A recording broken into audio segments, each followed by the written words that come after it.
The Spanish embassy has rejected the Nigeria Under-15 squad, the Future Eagles, visas to play in the UEFA Under-16 development tournament, which starts on Friday. Hi, welcome to What's Happening. These are the top 10 stories. At number 1, the Department of State Services (DSS) has urged citizens to report suspicious activities during the Eid-El-Fitr celebration. The service has previously urged Nigerians to be vigilant against public dangers, especially improvised explosive devices. DSS Director of PR and Strategic Communications, Peter Afunanya, assured Nigerians that the service would work with other security agencies to ensure security during the festive period. Afunanya also congratulated Muslims for completing Ramadan, a period of fasting, prayer and reflection. The DSS urges responsible celebration and strives for common humanity based on harmony, coexistence and good conscience. At number 2, the minority leaders of the House of Representatives representing opposition parties have disassociated themselves from 60 lawmakers who called for the resignation of PDP's acting national chairman, Umar Damagum. The lawmakers, under the coalition of opposition lawmakers, had demanded Damagum's resignation for alleged anti-party activities. In a statement issued and co-signed on Tuesday by the minority leader and leader of the caucus, Kingsley Chinda, Deputy Minority Leader Ali Madaki, Minority Whip Ali Issa and Deputy Minority Whip Judge Ozodinobi. The lawmakers described the Ikenga Ugochinyere-led coalition as a body unknown to the parliament, saying that they do not represent the views of the minority parties. The statement also underscored the need for accurate representation and honorable conduct among lawmakers. At number 3, the federal government has unveiled the proposal to engage 10,000 youths and retirees in planting 6 million trees across Nigeria to help minimize the negative consequences of climate change.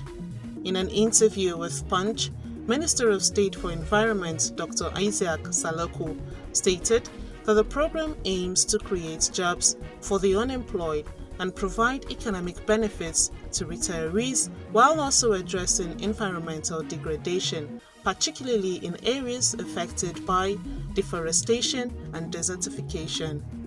The efforts, which will include a variety of tree species appropriate for Nigeria's biological zones, also seeks to absorb greenhouse gases, enhance air quality, and reduce land degradation, flooding, and erosion. Salako stated that the government plans to implement technologies to analyze the program's effectiveness and hopes to create between 5,000 and 10,000 jobs.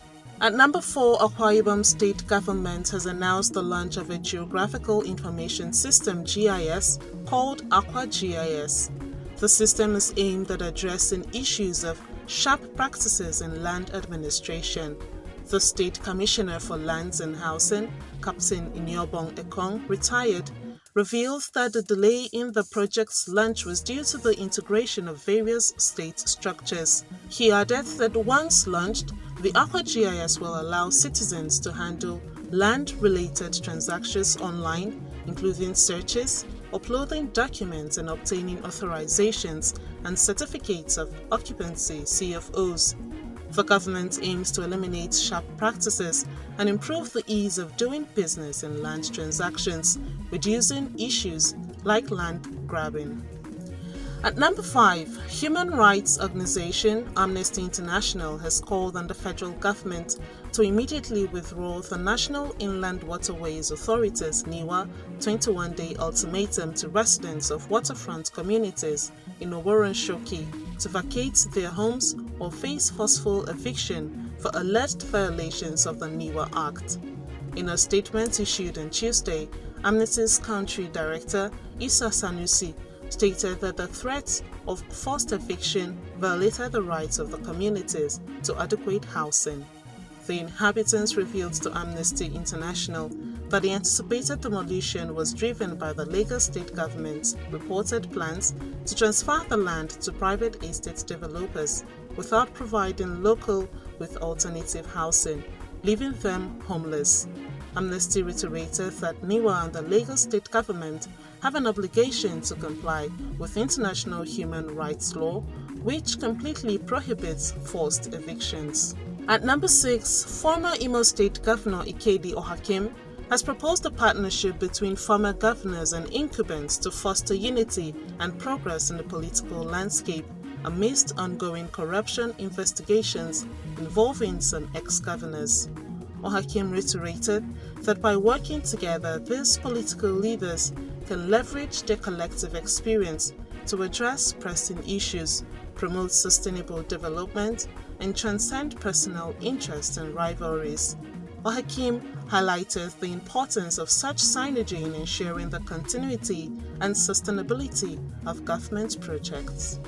At number 7, the Uyo Zonal Command of the Economic and Financial Crimes Commission (EFCC) has initiated an investigation into the alleged illegal activities of 8 suspected petroleum products dealers without appropriate licenses in Akwa Ibom State.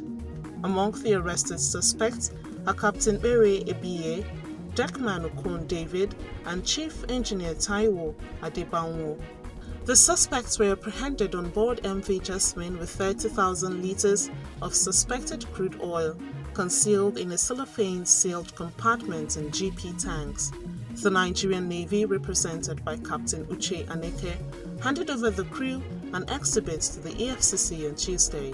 Assistant Commander of the EFCC, Ace-1 Bawahid Saidu, expressed gratitude to the Nigerian Navy, affirming the Commission's commitment to partnering with security agencies to combat economic crimes in Nigeria.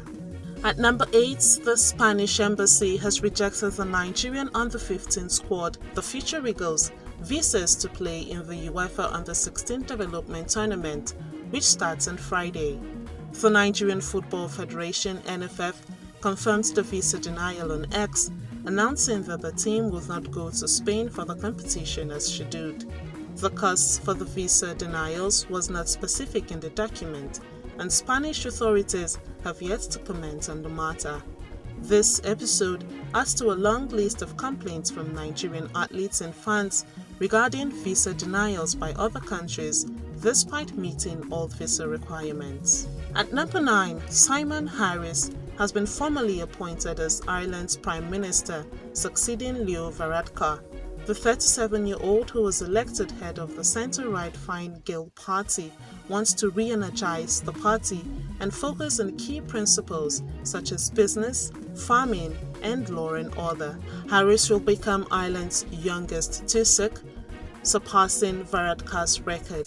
He, however, faces challenges such as tackling housing and homelessness crisis and improving government policy on asylum seekers, as his party lags in polls ahead of key elections. Finally, at number 10, 51 passengers were rescued after the bus they were traveling in was swept away by floodwaters on a river bridge in northern Kenya, authorities said Tuesday. Tana River County Commander Ali Ndiema said the road has now been closed indefinitely. He said anyone found violating the order will be arrested and charged. Police are looking for the driver of the bus, who ignored passengers' concerns and insisted on driving through the water. Some of the passengers managed to escape just before the bus was submerged, while others climbed onto the roof. The incident happens just hours after Kenya's road agency announced the closure of another section of the same road that was flooded after the Tana River swelled due to continuing heavy rains. The government had on Monday issued a flood alert to residents of Tana River and Lamu counties after a dam upstream was breached by flooding. That's all for today. See you next time on What's Happening.